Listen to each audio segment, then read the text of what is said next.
America के अंदर जो आग लगी है उस आग की कुछ लेटेस्ट अपडेट आपके सामने रखूंगा, लेकिन उससे पहले फ्री का ज्ञान भी लेते जाएं। शायद नफरतबाजों को यह वाला ज्ञान भी थोड़ा सा चुभेगा। दोस्तों, अगर आपकी बातें सामने वाले को, नफरतबाज को बुरी लगने लगें, चुभने लगें, तो आप समझ जाना कि आप सही रास्ते पर जा रहे हैं। मैंने अपनी दोनों पिछली वीडियोस में नफरतबाजों को थोड़ा सा ज्ञान देते हुए अमेरिका की खबरें क्या बताई कि नफरतबाजों को मिर्ची लगना शुरू हो गई। आग तो उधर लगी है, लेकिन मैंने लाखों लोगों के दिलों को ठंडक पहुंचाने वाली खबरें सुनाई थी, लेकिन नफरतबाजों को मेरी बातें बहुत ज्यादा चुभने लगी। कहने लगे कि वहां पर आग लगी है और आप हंस रहे हैं, मजाक उड़ा रहे हैं। ए नफरतबाजों, जब गाजा के अंदर चीख पुकार मच रही थी और आज भी मच रही है, तो कैसे मजे लेते थे कि इजराइल मार दो, सबको सबको तबाह कर दो, इन जिहादियों को खत्म कर दो, ऐसा कर दो, वैसा कर दो। बहुत मजे लेते थे। लेकिन जब हम एक सही वे में जाकर कुछ खबरें बता रहे हैं, हम तो यह कह रहे हैं कि जब इंसान गलत काम करेगा कहीं पर, तो उसके साथ भी गलत होगा, कुदरत उससे बदला जरूर लेगी। लेकिन ये बातें भी नफरतबाजों को काफी चुभ रही हैं। तो अल्हम्दुलिल्लाह मैं कह सकता हूं कि मैं सही रास्ते पर जा रहा हूं। हमारी बातें जब नफरतबाजों को चुभने लगें तो हमारा रास्ता सही होता है। फिलहाल आग उधर लगी तो इधर नफरतबाजों के दिलों में भी आग लग गई। लेकिन ये नफरतबाज नहीं जानते कि ये लोग कैसे हैं। खबरें आगे बताऊंगा। डोनाल्ड ट्रंप का जो शपथ ग्रहण होने वाला है, उससे जुड़ी एक बहुत बड़ी खबर है। प्रधानमंत्री नरेंद्र मोदी जी को न्योता नहीं दिया है। इस टॉपिक पर आगे चर्चा करूंगा, लेकिन पहले अमेरिका के लॉस एंजलिस और कैलिफोर्निया में लगी हुई आग के कुछ लेटेस्ट अपडेट आप लोगों को बता देता हूं। सबसे ज्यादा तरस मुझे इस बेचारे पर आ रहा है। हाँ, वाकई में तरस आ रहा है। थोड़ा सा इमोशनल होकर वीडियो बना देता हूं। जेम्स वुड्स इसका नाम है। पिछली रिपोर्ट में मैंने आपको यह खबर बताई थी और इस वीडियो में भी इस खबर को एक बार फिर से रिपीट करूंगा। इसका ट्वीट आप लोगों को दिखा रहा हूं, कैसे यह मजाक बना रहा था। ट्वीट में साफ साफ लिखा हुआ है, सबको मार दो, कोई समझौता नहीं होगा, किसी तरह का सीज फायर नहीं होगा। इसके अलावा इसने एक और ट्वीट किया था जहां पर एक फिलिस्तीन की महिला खंडरों पर बैठी हुई है, वहां पर भी यह मजाक बना रहा है और इजराइल को वहां पर काफी ज्यादा बड़ा चढ़ाकर दिखा रहा है। बहुत खुश था यह बंदा। इसको नहीं पता था कि पल भर में कुछ भी हो सकता है।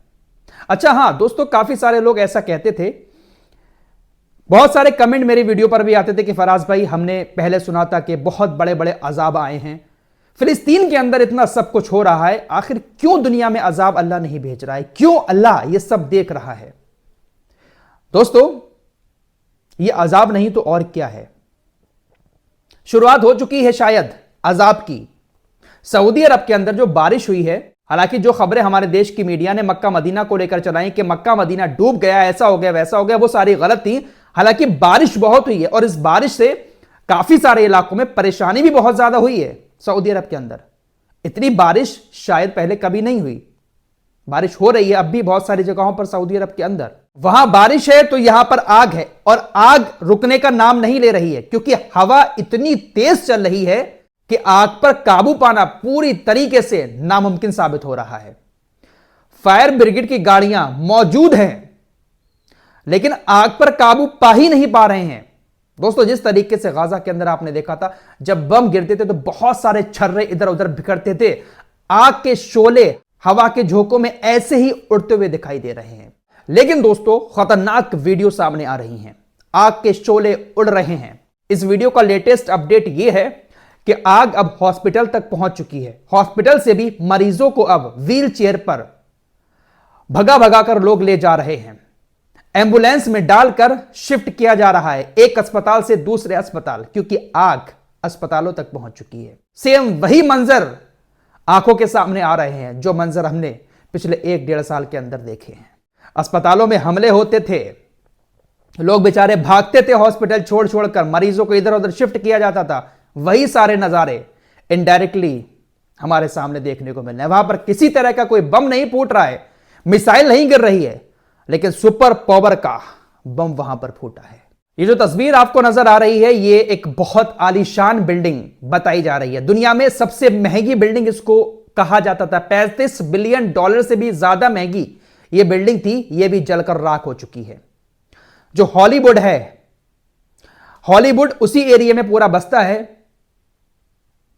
तबाही के कगार पर पहुंच गया है। ये जो जेम्स वुड्स है, ये भी हॉलीवुड का ही है। मुझे इसकी शक्ल देखकर सबसे ज्यादा हंसी आ रही है। ऐसा रो रहा है ये टीवी पर बैठा हुआ, और उस वक्त सीना चौड़ा करके अपने आराम से फार्म हाउस में लेटकर ट्वीट करता था कि मार दो सबको, कोई सीज फायर मत करो, इजराइल तुम बहुत सही कर रहे हो। ये है वो है।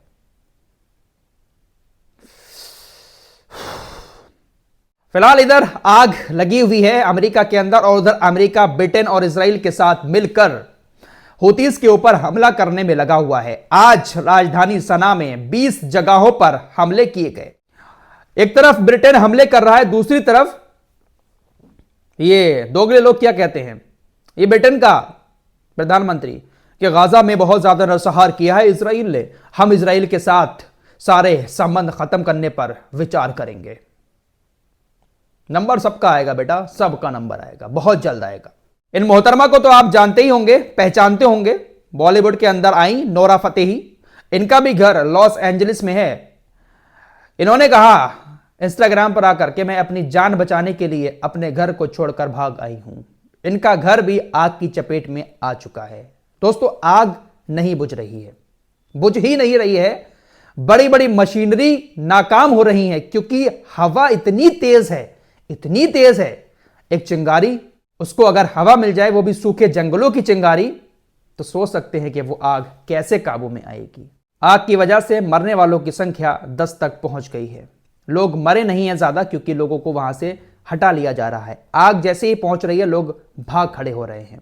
राष्ट्रपति डोनाल्ड ट्रंप के ऊपर भी कई सारे मुकदमे चल रहे हैं। खबरें ऐसी भी आ रही हैं कि उनको जेल भी जाना पड़ सकता है। लेकिन दोस्तों, ये सारी फर्जी खबरें होती हैं। हाँ, वो बात अलग है कि इन सभी के ऊपर कुछ ना कुछ मुकदमे तो है। जो बाइडेन के बेटे के ऊपर चल रहा है, इसके ऊपर चल रहा है, उधर नेतन्याहू के ऊपर भी है, लेकिन ये जेल नहीं जाते हैं, बल्कि ये लोग उल्टा अदालतों के ऊपर ही प्रतिबंध लगा देते हैं। फिलहाल 20 जनवरी को इसका डोनाल्ड ट्रंप का शपथ ग्रहण होना है।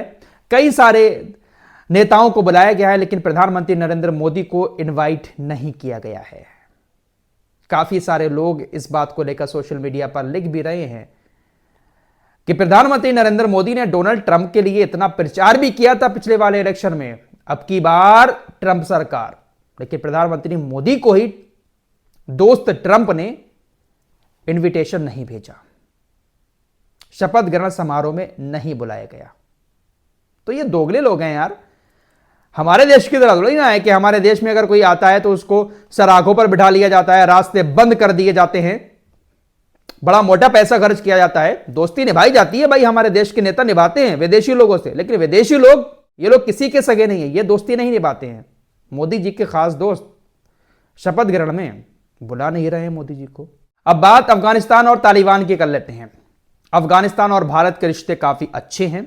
अफगानिस्तान क्रिकेट टीम को भारत काफी सपोर्ट भी करता है, लेकिन दोस्तों, ब्रिटेन के क्रिकेट बोर्ड की तरफ से अफगानिस्तान की टीम पर प्रतिबंध लगाने की बात कही गई है। चैंपियन ट्रॉफी में उनको ना खेलने की बात कही गई है। साथ ही साथ साउथ अफ्रीका की तरफ से भी यह कहा गया है, उनके एक्स प्लेयर की तरफ से, कि अफगानिस्तान की टीम पर प्रतिबंध लगा दिया जाए, चैंपियन ट्रॉफी में उनको ना खेलने दिया जाए। आखिर ऐसा क्यों कहा जा रहा है? वो इसलिए कहा जा रहा है क्योंकि तालिबान की सरकार जब से अफगानिस्तान के अंदर आई है, तब से वहां पर महिला क्रिकेट को बंद कर दिया गया है। महिलाएं अब वहां पर क्रिकेट नहीं खेल सकती। इसी बात को लेकर प्रतिबंध लगाने की बात कही जा रही है कि वहां पर महिलाओं को क्रिकेट नहीं खेलने दिया जा रहा है, इसलिए इस टीम को भी चैंपियन ट्रॉफी में शामिल नहीं होना चाहिए। अच्छा, अब इस वीडियो की सबसे बड़ी खबर भी आप लोगों को बता देता हूं। देखिए, ये जो आग लगी है अमेरिका के अंदर, इस आग को नेचुरल आग नहीं बताया जा रहा है। यह कहा जा रहा है कि इसके पीछे किसी की साजिश है। एक शख्स को गिरफ्तार भी किया गया है, जिसका घर भी उस एरिया में नहीं था जहां पर यह आग लगी है। पुलिस उससे पूछताछ कर रही है और पुलिस ने पूछताछ के बाद यह कहा है कि इस आग को शायद लगाया गया है। यह आग अपने आप नहीं उठी है जंगलों से, बल्कि इसको भड़काया गया है। बाकी कुछ ईरान के सपोर्टर भी हैं सोशल मीडिया पर, जो काफी एक्टिव रहते हैं मिडिल ईस्ट के अंदर। वो लिख रहे हैं कि ईरान ने अभी अमेरिका के अंदर ये जो आग भड़की है, उससे 2 दिन पहले कहा था कि दुनिया में कुछ ऐसा होने वाला है, कुछ ऐसी आश्चर्यजनक चीजें होने वाली हैं जिसको देखकर दुनिया हैरान रह जाएगी। तो ईरान को जो चाहने वाले हैं वो इसके पीछे ये भी लॉजिक लगा रहे हैं कि शायद ये जो आग लगी है इसके पीछे कहीं ईरान का तो हाथ नहीं है। लेकिन दोस्तों ये सारी मनगढ़ंत बातें हैं। जो जिसको सपोर्ट करता है वो उसके फेवर की बात करता ही है। अमेरिका के जंगलों में आग लगती रहती है, लेकिन इस बार ये जो आग लगी है, हवा इतनी तेज चली कि उस आग ने कैलिफोर्निया के जंगल से जो उठी थी लॉस एंजलिस को जलाकर राख कर दिया है। इस रिपोर्ट में इतना ही। कुछ और खबरों के साथ फिर हाजिर होऊंगा। तब तक के लिए अपना ख्याल रखिएगा। अल्लाह हाफिज।